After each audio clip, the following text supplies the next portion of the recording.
The norther hit without mercy. Ethan Caldwell gripped the frayed rope with raw, bleeding hands as the wind howled down the canyon like a living thing bent on destruction.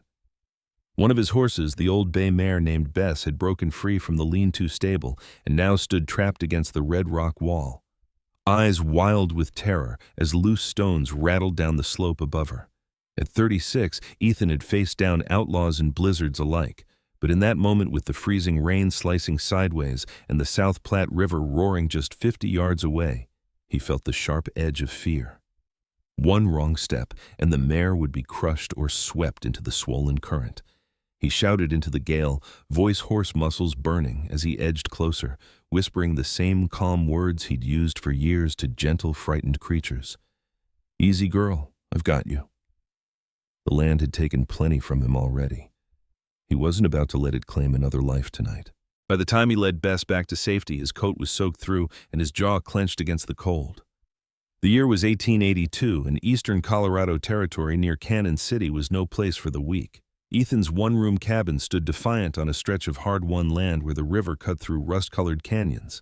A modest vegetable garden struggled against the elements, a lean-to stable housed his 2 horses, and the silence that filled his days had become both shield and prison. Most folks in Cannon City simply called him the man who shot 3 outlaws at Dry Gulch Crossing 8 years ago. They respected the distance he kept. He built a fire in this cast-iron stove and peeled off his wet shirt at the scars on his left shoulder, pulling tight, a permanent reminder of the Paiute arrow that nearly ended him.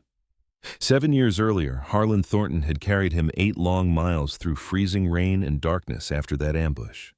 The old trapper preacher and sometime lawman had asked for nothing in return. Harlan had been the closest thing to a friend Ethan ever allowed himself in this harsh land. 3 weeks ago, fever had taken Harlan in just 4 days.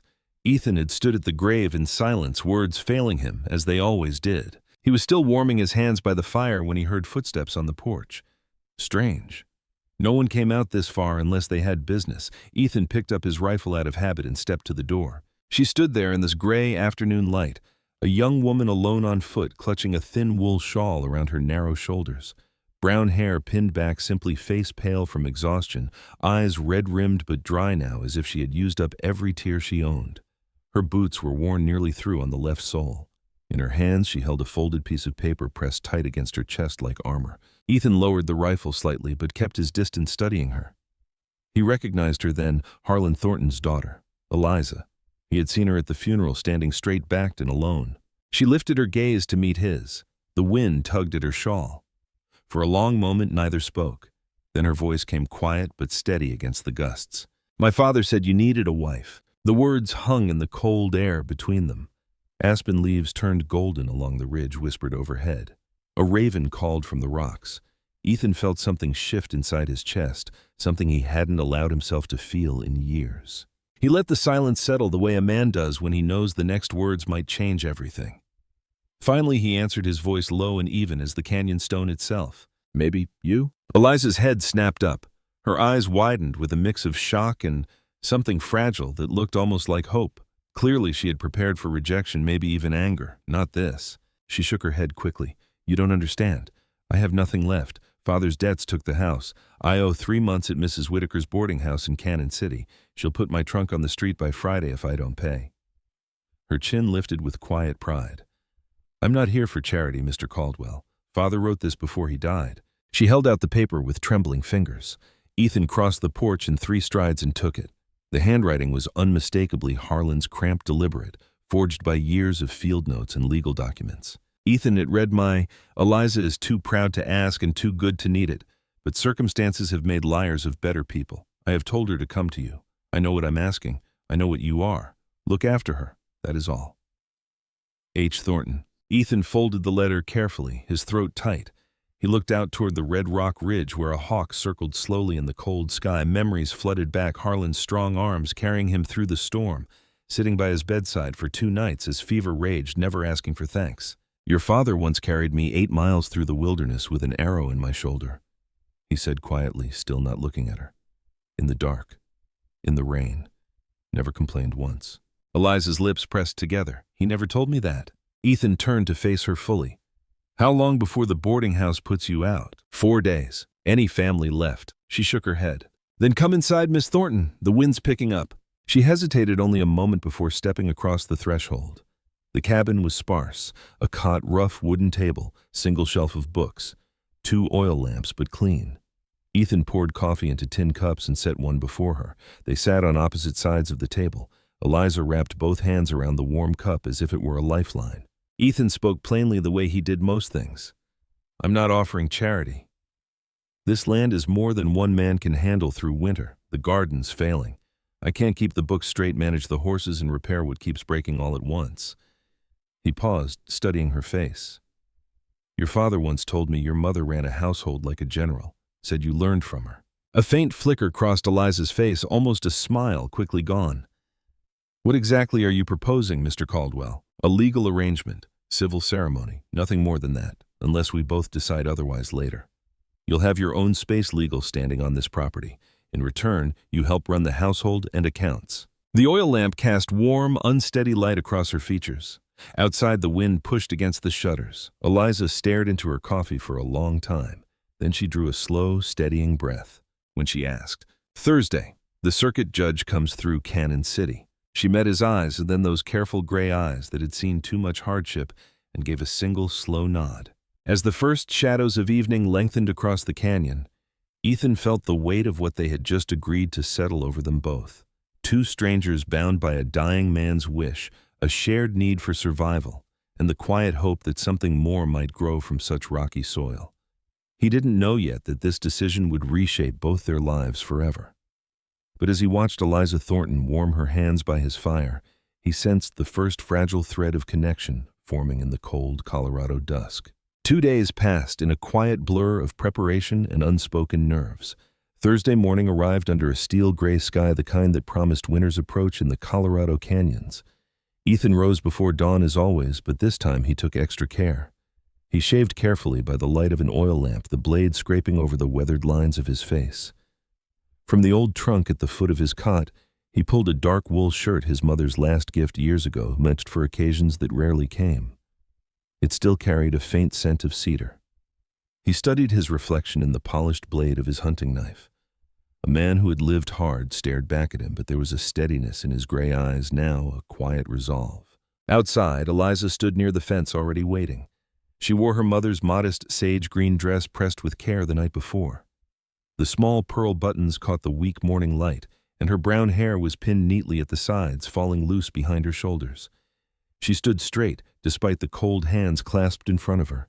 The exhausted woman who had arrived on foot 4 days earlier had transformed into someone with quiet dignity. Ethan paused in the doorway, taking her in. You look well, he said simply. Eliza glanced down at the dress, a touch of color rising in her cheeks. It was my mother's. The only good thing I managed to keep. She met his gaze. This will have to be enough. It is, Ethan replied. He offered her his arm after a moment's hesitation. She took it, and together they climbed into the wagon. The horses' hooves crunched over frost-hardened ground as they made their way toward Cannon City along the winding dirt road beside the South Platte River. The Red Rock canyons rose on either side, beautiful and unforgiving in the pale light. The small frontier town was already stirring. Freight wagons creaked under heavy loads near the general store, a blacksmith's hammer rang out in steady rhythm, and 2 boys chased each other along the boardwalk. People nodded respectfully at Ethan as they passed, though their eyes lingered with curiosity on the woman beside him. Word traveled fast in a place like this, but Ethan kept his focus on the road ahead. They reached the land office where Circuit Judge Harlan Whitaker, a barrel-chested man with a no-nonsense demeanor, waited in the back room. He had officiated dozens of such unions in the territory, practical arrangements born of necessity rather than romance.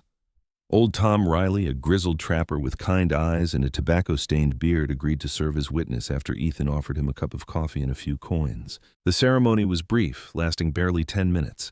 Judge Whitaker spoke the simple words that bound them under the law. Ethan and Eliza stood side by side, their shoulders nearly touching. When the judge pronounced them husband and wife, a heavy silence fell. Ethan looked at Eliza. She looked back at him. For a moment, neither moved. Then he offered his arm again, and she took it. They walked out into the cold Cannon City morning as a married couple. The ride back to the ranch was quiet, but not uncomfortable. The wind whispered through the aspens, carrying the scent of pine and distant snow. Back at the cabin, life settled into a careful rhythm. Ethan rose before first light each day, tending the horses, mending fences, and working the stubborn soil.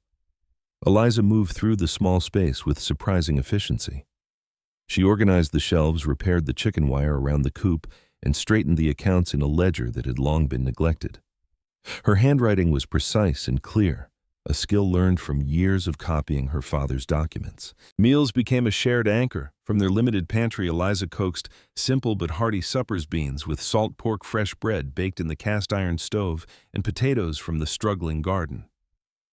One evening, as they sat across the rough wooden table, Ethan took a bite of her bread and paused. "This is good," he said, his voice carrying rare warmth. "Better than anything I've managed alone." Eliza's lips curved into the smallest smile, the first he had truly seen. "Mother always said bread could be baked even in a windstorm if you had patience." She hesitated, then added softly, "Father used to say the same about people." Their conversations grew longer over the following weeks, stretching beyond practical matters like weather, livestock, and supply lists. Eliza spoke of traveling with her father across Oregon and Wyoming territories, following his work as trapper preacher and occasional lawman. She described nights around campfires and the lessons he taught her about resilience and honor. Ethan, in his sparse way, shared fragments of his own past: the hard journey from Missouri, the horse that died days after he arrived, and the stubborn belief that this land owed him nothing and he owed it everything. "You don't ask for much, do you?" Eliza said one night, watching him over the lamplight. "Asking invites disappointment," he replied quietly. She studied him for the long moment. "Father used to say men who expect nothing from the world are often the ones who deserve the most from it." Their eyes met across the table, and something in the air between them shifted. The silences that followed felt less like distance and more like shared understanding. Ethan found himself noticing small things: the way Eliza hummed softly while sweeping the cabin floor, how she negotiated better prices for winter wheat at the mercantile with a firmness that reminded him of her father, and the quiet strength in her posture, even when exhaustion showed in her eyes. Yet they maintained careful boundaries. Eliza kept to her side of the cabin, sleeping on a simple pallet Ethan had prepared behind a hanging blanket for privacy. Ethan respected the space, never pressing beyond their agreement. Still, partnership began to bloom in unexpected ways. She took over the household accounts, completely revealing discrepancies that had cost him money in past dealings. He taught her the rhythms of the land, the best places to gather firewood, how to read the river's moods before a storm. As December approached, bringing sharper winds and the threat of snow, a new presence stirred trouble on the horizon. One gray morning, the sound of hooves and carriage wheels approached the cabin. Ethan stepped outside to see a fine black buggy pull up. A woman in her early 50s descended, dressed in dark wool and silver jewelry. Margaret Maggie Whitaker, widow of the largest cattle operation north of the river, and no relation to the judge, carried herself with the composed authority of someone accustomed to getting what she wanted. She had eyed Ethan's land for years, particularly the reliable creek that cut through it, vital for watering her herds. Her gaze swept over the cabin and settled on Eliza, who had come to stand beside Ethan. "So this is the new arrangement," Maggie said, her voice sweet but edged like a hidden blade. "A practical solution, I suppose." Eliza's chin lifted slightly, but she said nothing. Ethan's expression remained unchanged, though his jaw tightened. The visit was short and laced with subtle threats, hints of disputed water claims and offers to buy the property at a fair price. As Maggie's buggy disappeared down the canyon road, Ethan and Eliza stood together on the porch, the weight of new complications settling over their fragile new life. Yet in that moment, standing shoulder to shoulder against the gathering cold, the bond between them felt a little stronger. The days ahead would test them, but for the first time in years, Ethan did not feel entirely alone. And as winter tightened its grip on the Red Rock canyons, the quiet hope they had kindled continued to grow, even as shadows began to lengthen across their land. The weeks that followed Maggie Whitaker's unwelcome visit settled into a watchful tension. Ethan and Eliza spoke little of the widow at first, but her words lingered like frost on the window panes. They worked side by side more often now, repairing fences and hauling winter feed, their shared silence growing comfortable. Eliza's presence had brought order to the cabin and a surprising steadiness to Ethan's days. Yet the memory of Maggie's cool appraisal and veiled threats kept Ethan scanning the horizon more carefully each morning. December deepened into a bitter January, the kind that tested every soul in the Colorado Territory. Snow blanketed the Red Rock canyons, and the South Platte River ran sluggish with ice. One night, long after the oil lamp had been turned low, Ethan woke abruptly to the sharp, unmistakable scent of smoke. Not the clean smoke of the stove, but something darker, heavier. He bolted upright, heart pounding, and pulled on his boots. Eliza, he called, already grabbing his coat. She emerged from behind the hanging blanket, eyes wide but alert. What is it? The barn. They rushed outside into the freezing darkness. Flames licked hungrily at the east wall of the hay barn, casting wild shadows against the snow. The fire had already climbed halfway up the structure. Ethan ran for the water pump, working the handle furiously while Eliza grabbed buckets. They moved in desperate rhythm, him pumping her, hauling water through the biting cold. Smoke burned their lungs and stung their eyes. The horses, fortunately pastured away from the barn, whinnied nervously from the far field. For over an hour they fought the blaze. Snow mixed with ash beneath their feet. Eliza's hands turned raw and red, her face streaked with soot, but she never slowed. When the last flames finally surrendered, the east wall was a charred ruin, and most of the winter hay had been reduced to blackened heaps. They stood together in the aftermath, breathing hard, the cold wind cutting through their soaked clothes. "She did this," Eliza said, her voice low and certain as she stared at the wreckage. Ethan crouched near the base of the ruined wall. The snow around it carried the unmistakable oily stench of kerosene. Boot prints led away into the darkness, partially covered by fresh flakes. "We have no proof yet," he said, though his jaw was set. "But we will." At first light, they rode into Cannon City together. The town felt smaller under its blanket of snow, the boardwalk slick and treacherous. Sheriff Daniel Brooks, a methodical man in his 50s with a reputation for fairness, listened carefully in his cramped office as Ethan described the kerosene and the tracks. Eliza stood beside him, quiet but composed, adding details when needed. Brooks pulled on his coat. "Let's go have a word with Roy Jenkins." Roy Jenkins was a rough ranch hand known to do dirty work for Maggie Whitaker. They found him nursing a whiskey at the Continental Saloon, even at that early hour. Under the sheriff's steady questioning and the weight of evidence, a canteen embossed with Maggie's brand found near the barn, Jenkins broke quickly. He admitted Maggie had paid him $40 to set the fire, hoping the damage would finally force Ethan to sell the land and its precious creek access. Word spread through Cannon City like wildfire itself. In a town of fewer than 300 souls, news of arson against a respected if solitary rancher traveled fast. Many had long resented Maggie's heavy-handed ways and her attempts to control water rights across the region. That same afternoon, while Ethan spoke further with the sheriff, Eliza went alone to the land office. She spent hours poring over dusty deed records and water claims. Her father had taught her well how to read contracts, spot inconsistencies, and argue with precision.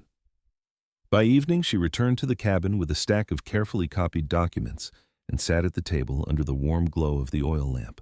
"There are 3 clear discrepancies in her claimed boundaries," she told Ethan, spreading the papers before him. "And the water rights she's been waving around were never properly filed the way she claims." Her handwriting on the letter she had drafted to the Territorial Land Commissioner was neat and forceful, every argument backed by dates and references. Ethan read it twice, admiration softening the hard lines of his face. "Where did you learn to write like that?" "Father made me copy legal documents from the time I was 12, she replied. He said a woman who could read a contract was harder to cheat. For a long moment, Ethan simply looked at her. He thought of Harlan Thornton carrying him through the storm all those years ago, of the kind of man who would raise a daughter with both spine and intelligence. He was right about everything, wasn't he? Eliza met his eyes, something warm flickering behind the exhaustion and lingering grief. "Almost," she said softly. The weeks that followed brought a slow turning of the tide. Maggie's reputation, already strained, suffered badly. Neighbors who had feared her influence now spoke openly. The Boise River, the local cattle association, quietly withdrew support for her questionable claims. Ethan rebuilt the damaged barn wall with fresh timber hauled from the canyon ridge, working long hours in the cold.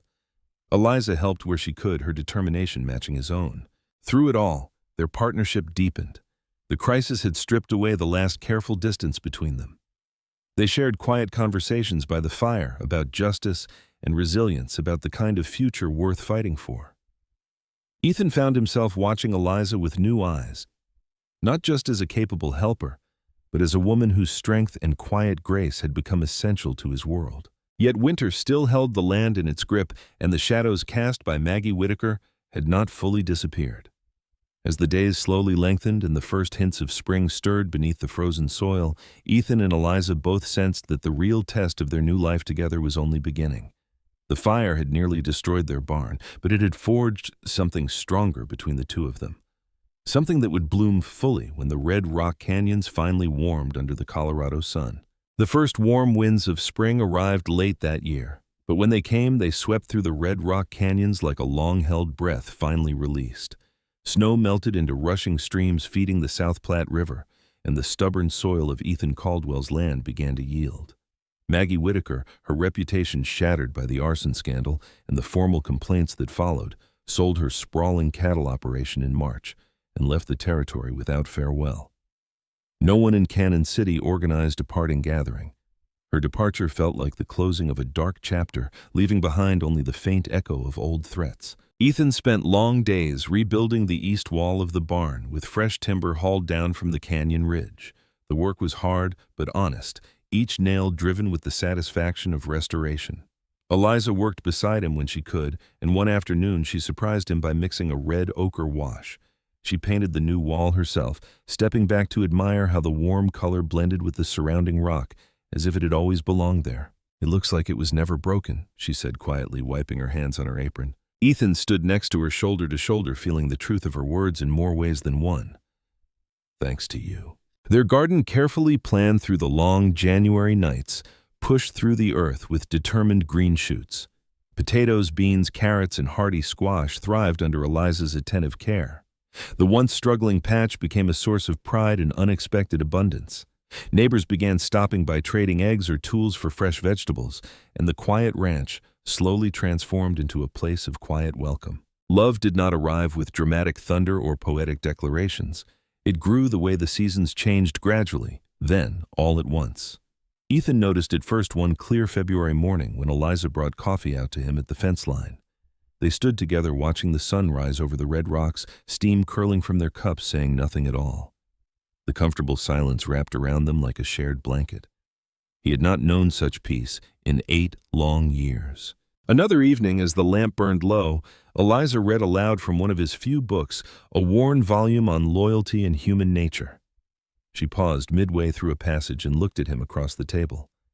"Is that what you believe, that loyalty is a choice, not just a feeling?" They talked for nearly 2 hours that night, the stove clicking softly as it cooled, time slipping away unnoticed. Her insights challenged him, and his quiet honesty drew her closer. In those moments, the space between them shrank until it felt almost natural. The true turning point came in late March. They were mending a fence post together after a spring rain boot sunk in the cool mud. Ethan straightened hammer in hand and looked at Eliza. The sunlight caught the strands of hair that had escaped her pins, and something in his chest simply gave way. "Eliza," he said, voice steady as always, but carrying new weight. "I love you." She set down her tools and met his gaze for a long moment. Tears glistened but did not fall. "I know," she whispered. Then, with a small, tender smile, "I love you too, Ethan. I think I have for some time now. I just wasn't sure you'd want to hear it." "I want to hear it every day," he replied simply. "Then you will." He pulled her into his arms right there in the mud and new grass. The embrace was not rushed or desperate, but full of quiet certainty, the kind of hold that spoke of home found after years of wandering. When they finally drew apart, both were smiling in a way that reached their eyes and stayed there. Summer unfolded gently across the land. The garden produced more than they could use, and Eliza began sharing baskets with families in Cannon City who had struggled through the dry spell. On the first Saturday of each month, she organized simple barn dances in the newly repaired structure. Lanterns hung from the rafters, fiddlers played lively tunes, and neighbors gathered to laugh, eat, and forget the hardships of frontier life for a few precious hours. Ethan, once known only for his solitary reputation and the dry gulch shooting, became a man people were glad to see. He danced with his wife under those lanterns, his hand steady at the small of her back, marveling at how completely life had changed. One warm August evening, as they sat on the porch watching the sunset behind the canyons, Ethan took Eliza's hand. "Your father knew," he said softly. "He saw what I couldn't, what we couldn't. He sent you here not just for safety, but for this." Eliza leaned her head against his shoulder, the scent of sage and fresh earth surrounding them. "He always said genuine goodness recognizes what the heart needs before the people involved do." I think he was right about that, too.